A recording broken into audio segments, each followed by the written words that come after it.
This video I use as a final project for my beginning electronics students. They start with DC circuit design, and you should have learned Ohm's law, Kirchhoff's voltage and current laws, and Watt's law for power. This project reviews all of those and requires you to understand and use series and parallel circuits in your design. Here's the assignment I actually hand out. I have 1 milliamp analog current meter movements. It's an analog meter with a needle. It will deflect to full scale at 1 milliamp. Let's say you have a circuit that's going to be more than 1 milliamp, maybe 7 or 8, or even 50 or 60 milliamps. So I want it to work at different settings. So at one setting you can use the analog meter to measure up to 1 milliamp. In another setting you can measure up to 10 milliamps. A third setting up to 100 milliamps, and the last and final setting up to 200 milliamps of current in that circuit. And we're going to use the operating voltage as 5 volts. So this requires you to calculate all the values for the resistors you need, sketch the schematic diagram of your circuit, and then show all the values of the resistors and the total current used in the circuit and the current in any branches. You'll have to calculate power dissipated by each resistor using Watt's law so that you can make sure that they are rated for the appropriate power and won't burn out or be damaged. Then you'll need to build your circuit on a breadboard and show it to me before you connect power. Oftentimes that prevents magic smoke from escaping from the resistors. And then if everything looks good, you'll connect it up, see how it works. So I'm going to use this video to demonstrate to you how to do that. So we will start with a simple DC series circuit. In this circuit we show a battery or a power supply with 5 volts. And I have my circle with an A in it representing the analog current meter. Now is a great time to pause and just think for a minute, if you want to pause the video, and think about what you should do next to solve the problem. What is it you want to find out? You want to find the resistance that's needed for that circuit. Think about what you already know. What is it that you've been given about this circuit? Well, you've been told the voltage and the current. You know you want to design this current meter to measure 1 milliamp of current. So that's how much current should be flowing through that meter. Since it's a series circuit, you know it's going to be flowing through the resistor also.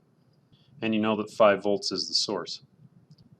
So if you think about it, how are you going to use voltage and current that you've been given to find resistance? That should be easy. That's Ohm's law. Take a minute to calculate the resistance that you're going to need in that circuit. You can use Ohm's law to figure out how much resistance is going to be needed. Before I do anything else with my calculator, I'm going to check the mode. I like to use engineering mode, so I'm going to move it over to engineering mode. Now to figure out the resistance, it's voltage divided by current, so I have 5 volts divided by, and I want 1 milliamp. That's the most that this current meter can handle. Anything over 1 milliamp and the needle will just slam against the side. It could bend and damage that needle. So we'll say 1, and then I'll enter to the -3 as milli, so 1 milliamp. Tells me I need 5 to the third, or 5,000, 5K ohms of resistance. So 5K ohms of resistance, but I need to know first how much resistance that meter by itself has. So to do that, I'm going to have to measure that resistance. This is my analog meter movement. It's 0 to 1 milliamp. Here's the back side, and so to measure the resistance, I'm going to use my ohm meter here, turn it to resistance, check my leads, and then I'll just touch across both input and output of the meter here, and I'm going to turn that so you can see the resistance measurement better. I'll do an auto hold. And I'm reading about 130.8 ohms of resistance for that meter. So my meter by itself has 130 ohms of resistance. So I don't want a 5K ohm resistor. Instead, what am I going to need? If I take the 5K and subtract 130 ohms, then it tells me I need 4.87K. So this resistor, 4,870, but I don't have a 4.87K ohm resistor. So what I'm going to do is use a series of resistors instead. The first resistor will be the 4.7K. That leaves me with 170 ohms remaining, so I can use a 150 ohm resistor for the next one. And the next standard value, I can use a 22 ohm resistor, and that would give me 4.872K. That's probably close enough, especially when you realize that these resistors are plus or minus 5%. That adds up to close to 4,872 ohms, close enough to the 4.87K. So by using a series of resistors, I can get the value in.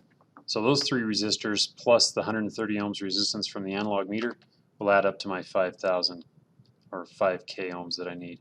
And that's going to ensure that only 1 milliamp of current flows in the circuit. So if I connect this, current's going to start flowing. I'm going to use conventional flow here, so we'll go from positive to negative. Current's going to flow through that meter, through those resistors, then through the meter, and back to the supply. And at most, I'll only have 1 milliamp of current hit that meter. But say I need to measure a current in a circuit. Say I have a circuit that's going to get up to 7 or 8 milliamps, or maybe even up to 10 milliamps. I want a setting that I can, maybe a switch that I can throw in that I can measure up to 10 milliamps of current. But if I have 10 milliamps of current flowing through this circuit, it'll destroy that meter, my analog meter. So how do we solve this problem? Now this is a good time to pause, think about what you might do. So how do I configure my circuit so I don't overload the analog meter with more than 1 milliamp of current? Remember, more than 1 milliamp of current would destroy that meter. Well, I can't just increase the resistance to limit the current, because then I couldn't measure any lower currents, any currents 1 milliamp or less. Consider this. Can I redirect or shunt the extra current around my meter? Give that some thought. Take a moment and pause the video and consider how to construct a circuit to shunt extra current around the meter. Here's a thought. What if I have another branch, a parallel branch to the first branch, that I have a switch that I can turn it on or off? If the switch is off, the circuit through that branch is open, so no current would flow through it. But if I flip the switch closed, then current can start flowing through that circuit as well. I can use this as a way to shunt the extra current around my meter. In fact, we'll call this a shunt branch. So what I want to do is say I have up to 10 milliamps, but I only want 1 milliamp ever flowing through my analog meter. But through the rest of my circuit, I want the extra current to flow. So on this branch, I want up to 9 milliamps to be able to flow that way. So how much resistance do I need? What size of resistor should I put in? That should be an Ohm's law problem. Remember how to solve that. Resistance is voltage divided by current again. This time I have 9 milliamps, so I'm going to take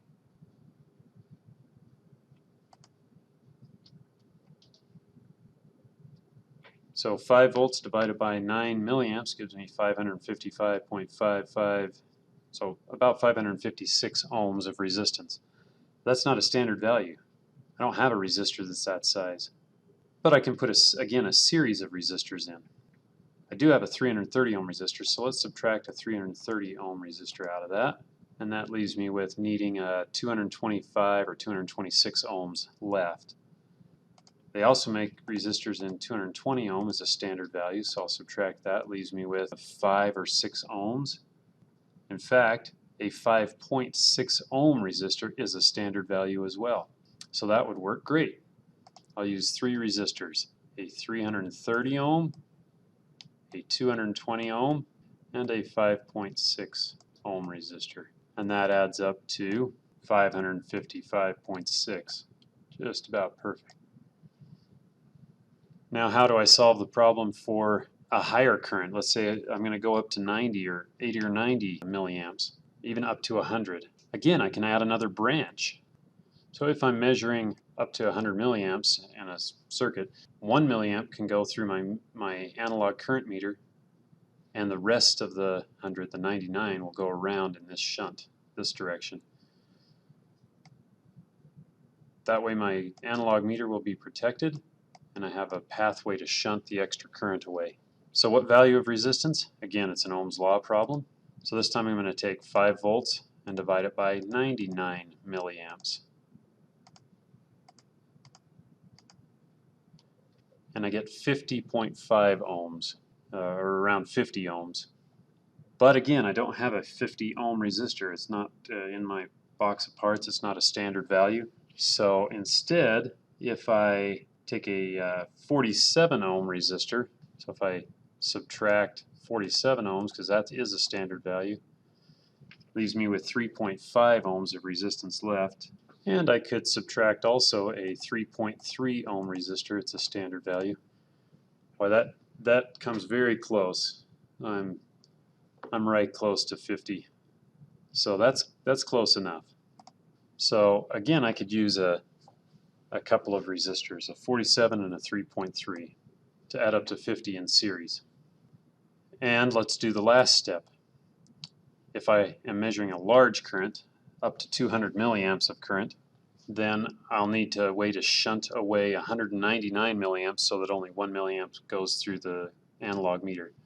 So here's my last branch. So again, if you've ever looked at different meters, sometimes they'll have a switch that you can switch to different settings depending on how much current you're going to have. So that's what this meter is doing. And again, I just have my switches here so that if I anticipate I'm going to have a current that high, I can close this switch. If I'm only going to have a current up to 10 milliamps, I can close this switch instead. So this meter can be used to measure a current anywhere from 0 all the way up to 200 milliamps. But what value of resistance in this final branch? Well, again, if we say we have 5 volts and 199 milliamps using Ohm's law, that gives us 25 ohms of resistance. And again, I don't have a 25 ohm resistor, but I do have a 10 ohm and a 15 ohm resistor that can add up to the 25. All right, so that would do it. But a warning: if you were to hook up this meter or hook up these resistors like this, you'd certainly release magic smoke because we haven't checked how much power each of these resistors is dissipating. So that's using Watt's law. You remember Watt's law is power is voltage times current. So if we want to know how much power each resistor is dissipating, let's start with the first one. We have 5 volts and 1 milliamp, and that gives me 5 milliwatts. Well, those resistors can easily handle that. The second branch, I have 9 milliamps of current. So 5 volts times 9 milliamps is 45 milliwatts. And again, those resistors can easily handle that. But the third branch, I got 99 milliamps. So that'd be 5 volts times 99 milliamps is 495 milliwatts. Now my resistors are rated for 1/4 of a watt. That's 125 milliamps. So what's going to happen to them? You got it, magic smoke. They're going to burn out, so I can't do that. And especially if I do the last branch, 5 volts times 199 milliamps gives me 995 milliwatts. That's almost a watt. Those resistors would burn up in a hurry. So how do I solve the problem? Think about what you can do, and we'll talk about the solution in the next video, Current Meter Project Part 2, also on my YouTube channel.